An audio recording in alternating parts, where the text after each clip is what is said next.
लाडकी बहीण योजनेमध्ये रोज काही ना काही अपडेट येत आहे. 1500 रुपये पण आले ऑगस्टचे. मागील महिन्याचे पैसे थांबलेले होते, उशीर झाला, परंतु पैसे आज टाकण्यात आलेले आहेत. ज्या बहिणी पात्र आहेत त्यांच्या खात्यामध्ये पटापट हप्ता जमा होणे सुरू झालेला आहे. सर्वांनी चेक करा, सर्वांच्या खात्यात पैसे पडणे सुरू झालेले आहे. लाईक करा या व्हिडिओला, चॅनलवर नवीन असल्यास चॅनल सबस्क्राईब करा. तुम्ही वाट बघत होते लाडक्या बहिणींनो, अखेर हप्ता सुरू झाला. हो,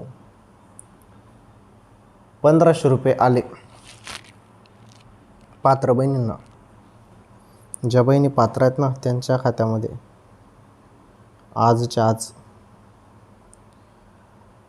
चेक करा तुम्ही सर्वांनी, कारण आता कोणत्या क्षणी हप्ता सुरू होणार आहे आणि सर्व पात्र बहिणींना पैसे दिले जाणार आहेत. ओके, ही अत्यंत महत्त्वाची मोठी अपडेट समोर आली होती.